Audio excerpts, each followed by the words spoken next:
Alright, hello everyone, क्या हाल चाल है आप लोग सब लोग का। Thank you so much for watching this video.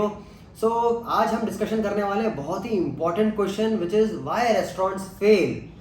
अब ये बहुत लोग हमको पूछते हैं और मेरे को और सुनील को बहुत टाइम से पूछते आ रहे हैं that what are the reasons restaurants fail. आप लोगों ने अगर डेटा देखा होगा दैट स्मॉल बिजनेसेस का, स्मॉल रेस्टोरेंट्स का एंड बहुत सारे बिजनेसेस का ना ये एक डेटा है all over the world. It is not only in India, all over the world ये एक डेटा है that out of 10 businesses that people start, 9 fail in the first year.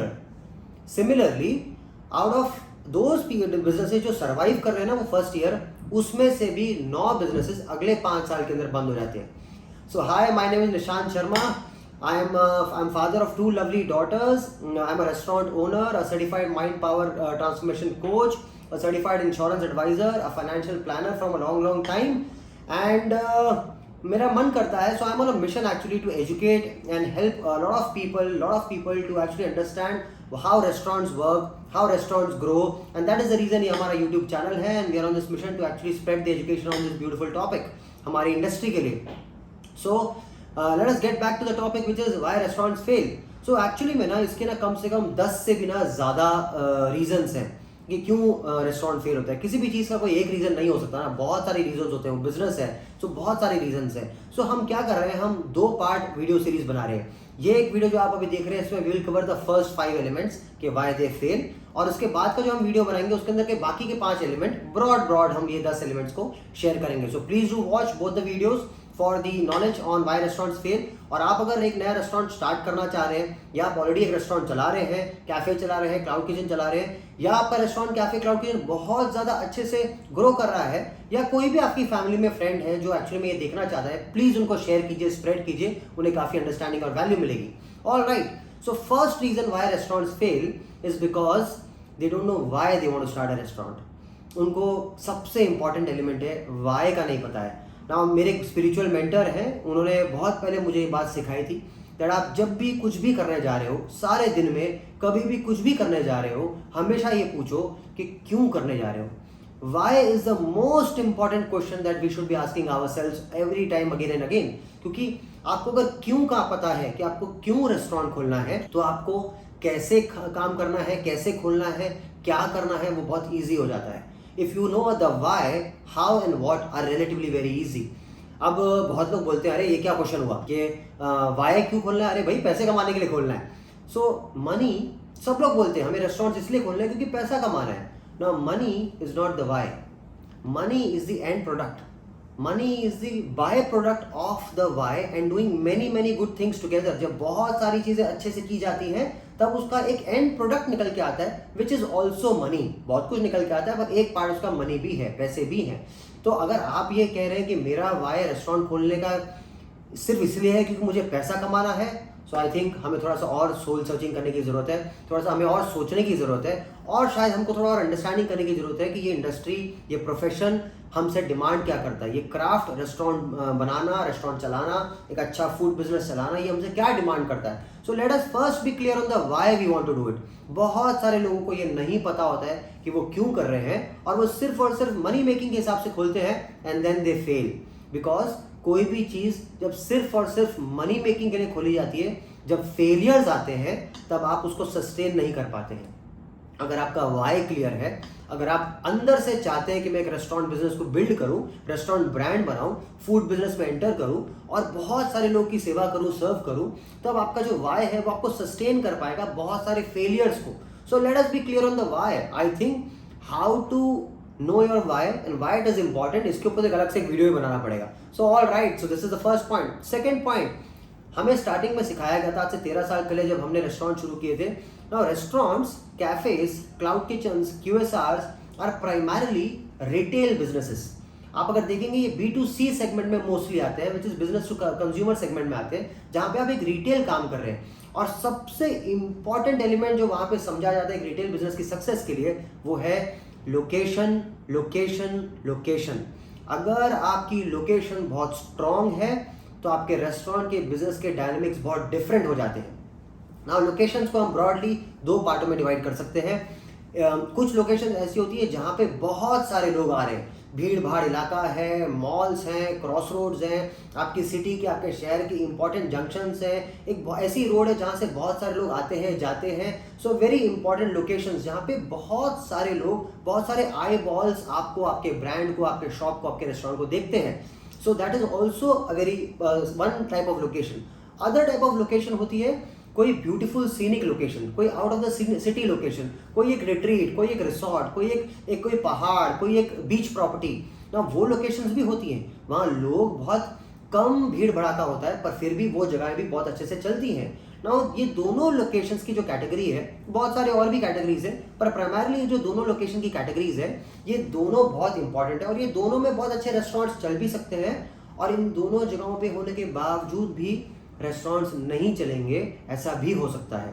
सो जैसे हमने स्टार्टिंग में कहा था, कोई एक एलिमेंट इंपॉर्टेंट नहीं है, बहुत सारे एलिमेंट जब एक साथ जुड़ते हैं तब कोई एक अच्छा बिजनेस बनता है। इट इज जस्ट दैट, जैसे हम वो बच्चों के साथ जिगजॉ पजल खेलते हैं ना, तो बच्चों के साथ जब वो जिगजॉ पजल खेलते हैं और जब सारे पजल्स एक साथ वो पीसेस सेट होते हैं तब एक ब्यूटीफुल पिक्चर बनती है। सो हमने फर्स्ट डिस्कशन किया, हमारा वाई बहुत इंपॉर्टेंट है। Second, location is very very important कि आप कहाँ पे खोल रहे हैं। Now third important point is, जो बहुत सारे रेस्टोरेंट ओनर जब ओपन करते हैं अपने बिजनेस प्लानिंग में ये बहुत बड़ी गलती कर देते हैं, which is their business plan is under capitalised. उनको पता नहीं है कि कितना पैसा लगने वाला है ये रेस्टोरेंट को खोलने में, इसको बनाने में, इसको चलाने में, आगे इसको दौड़ाने में कितना पैसा लगने वाला है, इसकी फुल फ्लेज कैलकुलेशन नहीं है। बहुत ही छोटा मोटा सा अंडरस्टैंडिंग लेकर रेस्टोरेंट को खोल लेते हैं, छोटा मोटा सा पैसा लेके खोल लेते हैं। छोटे पैसे से रेस्टोरेंट खोलने में प्रॉब्लम नहीं है, पर क्या कर रहे हैं वो कब तक सस्टेन कर पाएगा, कितना पैसा कब तक सस्टेन कर पाएगा, उसका पता होना इंपॉर्टेंट है। हेंस अगर आपका बिजनेस अंडर कैपिटलाइज्ड है, अगर बिजनेस में फंडिंग कम है, अगर बिजनेस के अंदर ऐसा हो रहा है कि यार हमने जो अमाउंट से पैसा शुरू किया था वो तो पहले दूसरे महीने में ही खत्म होने वाला है, so how will you tackle all the problems coming for a new business in the first 2-3 months, 5 months, 6 months. हमारे भारत के अंदर जो बिजनेस फैमिलीज है ना, वो अपने बच्चों को सिखाती है कि यार कोई भी धंधा शुरू करेगा ना, कम से कम पहले 3 साल ना सिर्फ और सिर्फ तू मेहनत कर और अपना योगदान कर, वहाँ पे मार्केट बना, कस्टमर को एक्वायर कर, कस्टमर का दिल जीत, अपने प्रोडक्ट को सेट कर। कितनी सारी बातें हैं। पहले 1000 दिन, अरे मैं बोल रहा हूँ 1000 डेज छोड़िए, कम से कम 6 महीना, 8 महीना, 1 साल सस्टेन करने का पैसा तो आपके पास होना चाहिए। और अगर उतना पैसा आपके पास नहीं है तो कोई प्रोविजनल फंडिंग, कोई प्रोविजनल और अंडरस्टैंडिंग, कुछ और बैकअप प्लान, कुछ तो क्लैरिटी होनी चाहिए। तब जाके अगर आप शुरू करते हो तो आप एक साउंड नॉलेज पे अपना रेस्टोरेंट शुरू कर रहे हैं। So hence let us not have under capitalised business plans. आपके प्लान में फंडिंग, बजटिंग सब कुछ प्रॉपर होना चाहिए। आगे चल के हम इसके बारे में और भी थोड़ा सा आपके साथ शेयर करेंगे। Fourth very important point is, कुछ रेस्टोरेंट ऐसे होते हैं जो जरा भी प्रमोशंस नहीं करते। कुछ रेस्टोरेंट ऐसे होते हैं जो इतने प्रमोशंस करते हैं कि उनके सारे बजट, सारे प्रॉफिट सिर्फ और सिर्फ प्रमोशन में ही खत्म हो जाते हैं। ये दोनों चीजें बहुत गलत है। So extremes at both the ends are not good. So हमें क्या समझना है, या नो प्रमोशंस, जीरो प्रमोशंस ऐसे भी नहीं करना है, और एक्सेसिव ऑलवेज ऑन प्रमोशन ऐसे भी नहीं करना है। अब बहुत सारे लोग जो रेस्टोरेंट ओनर्स होते हैं या छोटे कैफे ओनर्स होते हैं, वो क्या करते हैं कि मेरे साइड वाला एक रेस्टोरेंट है, वो बाय 1 गेट 1 फ्री चला रहा है, और बाय 1 गेट 1 फ्री के किसी ऑफर की वजह से वहां पे बहुत ज्यादा भीड़ लगी हुई है। एक काम करता हूं, मैं भी बाय 1 गेट 1 फ्री चलाता हूं, मैं भी इस तरीके कोई ऑफर देता हूं और मेरे अंदर भी भीड़ लग जाएगी। सर आपको नहीं पता है वो क्या फंडिंग लेके बैठा है, वो किस लेवल का ब्रांड है, उसके पास उसके बजट के अंदर उसने कितने पैसे से अपने मार्केटिंग के अंदर कितना बजट ऑलरेडी एलोकेशन करके रखा है। Your restaurant, his restaurant, some other restaurant, everything is different. आपके गोल्स अलग हैं, आपकी स्ट्रेंथ्स अलग हैं, उनकी वीकनेसेस अलग है, सब कुछ अलग है। तो सीधा सीधा कॉपी पेस्ट नहीं कर सकते हैं। Hence too much of promotion bad, no promotion extremely bad. You got to do marketing, you got to do promotions. आपको पता होना चाहिए कहाँ कहाँ पे, कैसे कैसे जगहों पे हमें प्रमोशंस करते हैं, बट बहुत सारे लोग को ये नहीं पता होता, इसलिए उनके रेस्टोरेंट्स फेल हो जाते हैं। And fifth important point is, जो कि इस वीडियो का हमारा लास्ट पॉइंट है, नेक्स्ट वीडियो के अंदर मैं और बहुत सारे इंपॉर्टेंट पॉइंट शेयर करूंगा। सो जो फिफ्थ इंपॉर्टेंट पॉइंट है वो है नो अकाउंटिंग सिस्टम्स।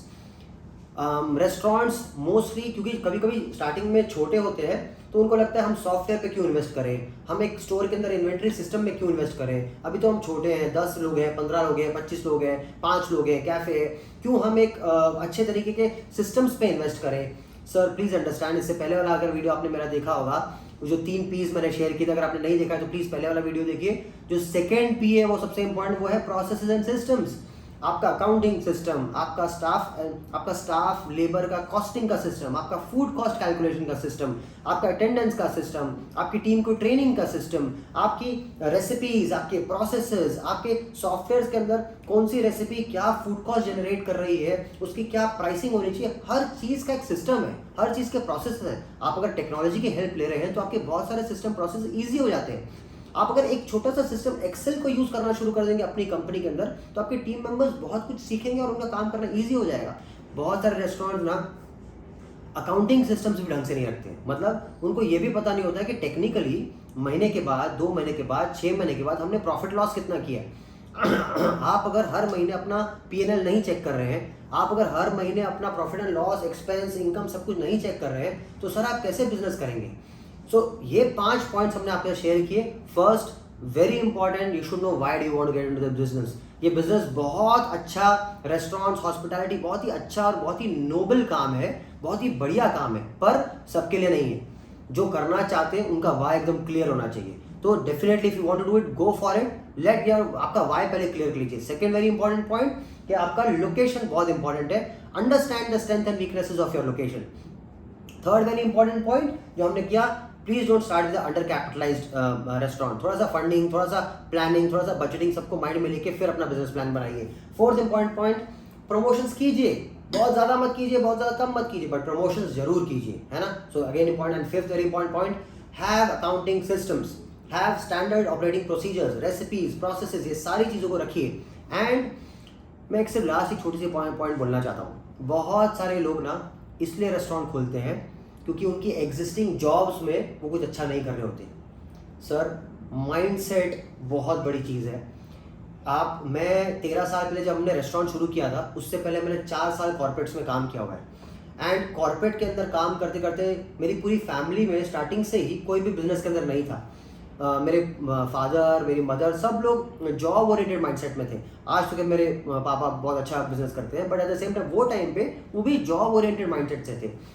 एक जो एम्प्लॉय का माइंडसेट फ्रॉम एम्प्लॉय माइंडसेट से सेल्फ एम्प्लॉयमेंट का माइंडसेट, फिर एक बिजनेस ओनर का माइंडसेट, ये जो ट्रांजिशन की जर्नी है ना, ये सबसे इम्पॉर्टेंट जर्नी है।